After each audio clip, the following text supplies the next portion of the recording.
Vou contar um caso para vocês. Um dia chegou um paciente meu e fala assim: Doutor Joãozinho. Doutor Joãozinho. Eu falei, ixi, aí vem chumbo grosso. Fiquei sabendo que o senhor era punk. Coronel, ninguém deixa de ser punk.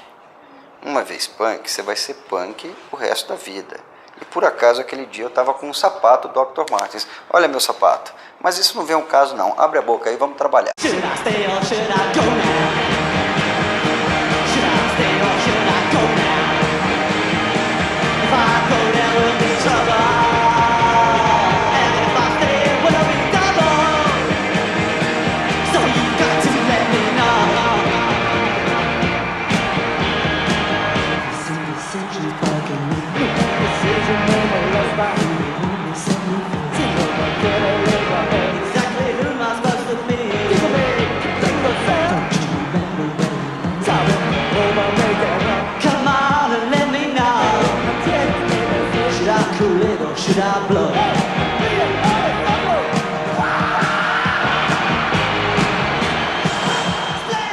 O governo manda ao Congresso emenda prevendo eleições diretas para presidente em 88.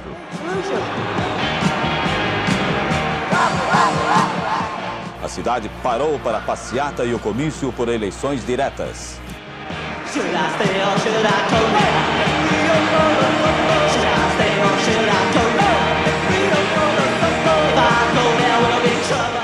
Tem milhares de pessoas aqui e ainda continua chegando gente de todos os cantos da cidade no Vale do Anhangabaú.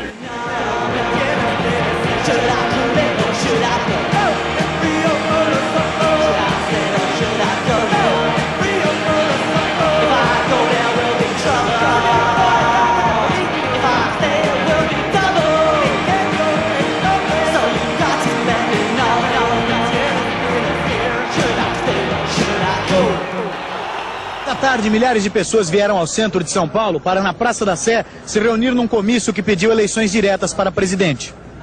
Não foi apenas uma manifestação política. Na abertura, música, um frevo do cantor Moraes Moreira.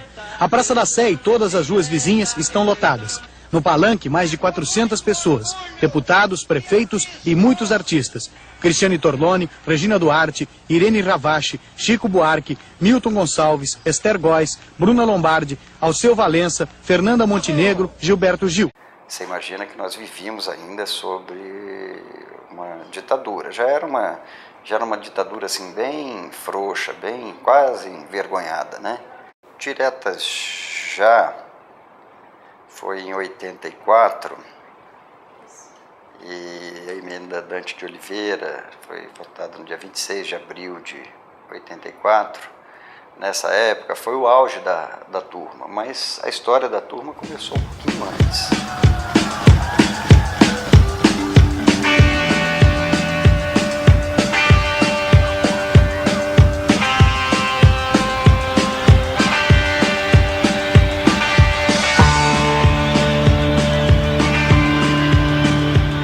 A história da turma começou ainda na época da colina do NB.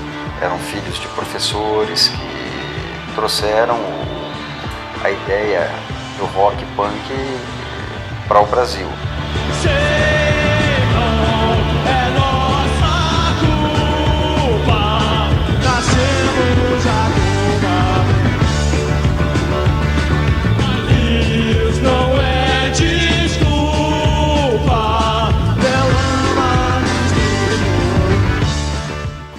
De punk mesmo não tinha ninguém lá.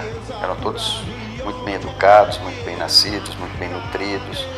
Eram poliglotas, falavam no mínimo inglês, além do português. Tanta riqueza por aí, onde é que está? Cadê sua fração? E formaram suas bandas. Nessa época eu não me interessava por essa turma. Fui me interessar por eles um pouquinho mais tarde. Mas em 82, 83, a febre das bandas realmente contaminou todo mundo.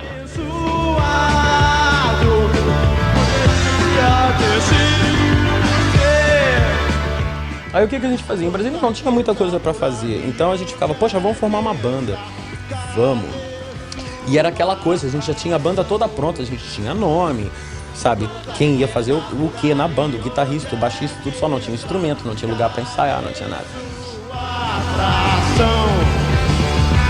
Até quando esperar? Pra me ajoelhar, esperando. Eu fazia cultura inglesa, eu era aluno da cultura inglesa e um dia tive um professor substituto. Por exemplo, eu trabalhava na cultura inglesa e eu consegui fazer com que o pessoal da biblioteca da cultura inglesa, imagina, que eles fizessem uma assinatura do Melody Maker. Então eu chegava toda semana no Melody Maker, com o Johnny Rotten na capa e tudo, a gente sabia de todas essas coisas. Pois bem, esse professor falou assim, nós vamos ter um show esse final de semana e tal. Eu perguntei, show aonde? Lá no teatro da ABO, que era a minha associação, eu já era estudante de odontologia. E aí caiu a ficha de onde que eu conhecia aquele cara. Eu conheci ele do Bandejão.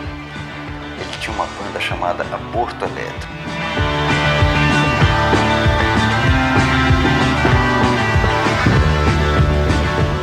Aborto Elétrico era uma banda que o André Pretórios ia formar com o André Miller, que é do Plebe Rude, e com o Felipe, do Capital Inicial.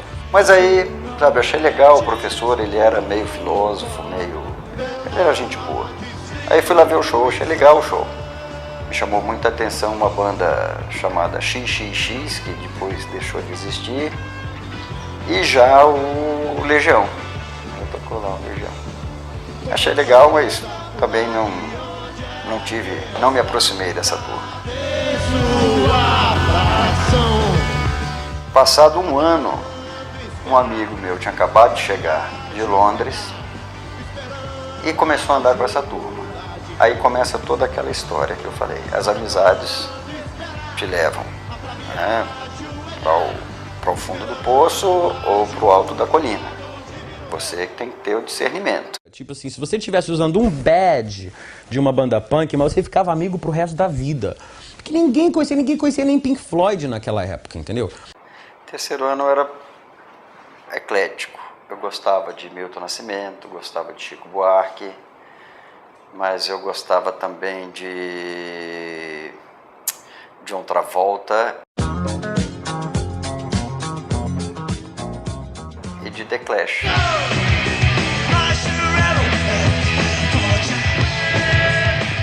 Era bem mais eclético. Aos pouquinhos é que meu gosto foi se afunilando muito pelas companhias, né? Então você tem um grupo, esse grupo acaba funcionando ou direcionando o seu gosto, suas atitudes, sua roupa. Você cria uma identidade com esse grupo e você passa a compor. Você tanto é fruto como ator principal e você é influenciado e exerce a sua influência. E assim, na medida que eu me unia a um grupo bem característico aqui em Brasília, meu gosto ia ficando mais direcionado. Se você me perguntar qual é o músico que eu gosto desde sempre, eu vou falar pra você que é o Burt Bacharach. Quem? Burt Bacharach. Raindrops keep falling on my head, they keep falling. E assim, não tem quem não ouça Burt Bacharach e não adore ele. E isso, por exemplo, eu ouço desde o berço. E naquela época, na época da minha juventude, já um pouquinho mais velho do que vocês estão agora, lá pelos 20 anos, 21 anos mais ou menos, a última pessoa que eu ouvi foi o Burt Bacharach.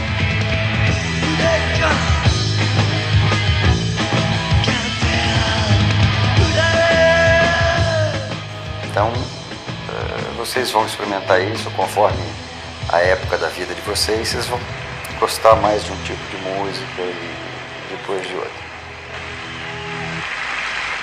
A música era um conforto, era um conforto. Eles eram politizados, eles eram cultos, gostavam de cinema, gostavam de literatura. Eu lembro que uma das primeiras amigas que eu tive na época virou para mim e perguntou: mas você não conhece Camus?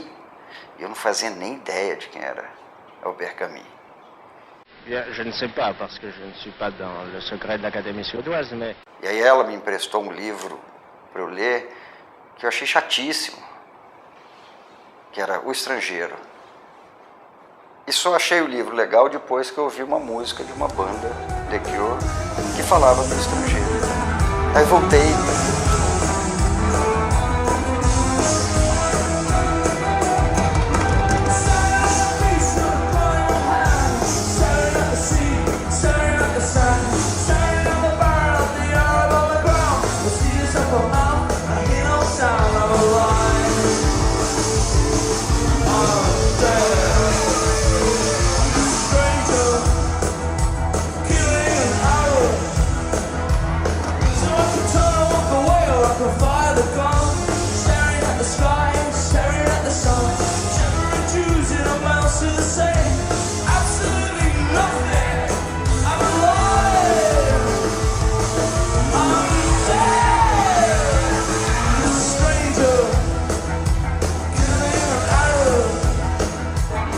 Então era uma turma diferente, era uma turma mais culta do que o pessoal com quem eu costumava andar. E o que tinha de legal? Era justamente essa liberdade de pensamento. A música, de alguma maneira, nos unia e nos libertava.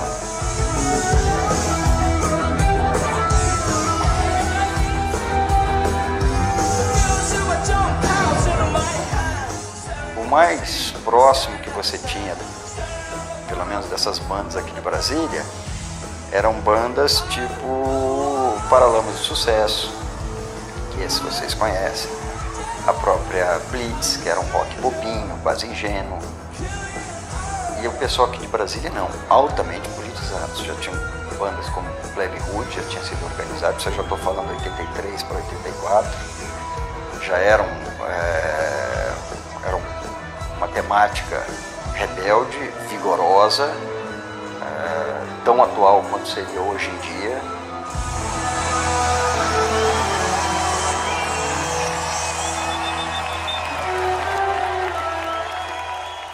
E era uma turma, então, movida à música, rebeldia, cinema, livros, rebeldia. E eram diferentes, se vestiam, faziam questão de se vestir diferente. Nós usávamos muita roupa preta, nós usávamos, tinha uma bota que era chamada, existe ainda e hoje continua na moda, a bota chamada Dr. Martens, que é tipo um coturno, mas se você não tivesse Dr. Martens, que era londrino original, servia qualquer coturno. E você assumia uma identidade, que era ao mesmo tempo politizado, rebelde, bom leitor, cinéfilo e fã de músicas.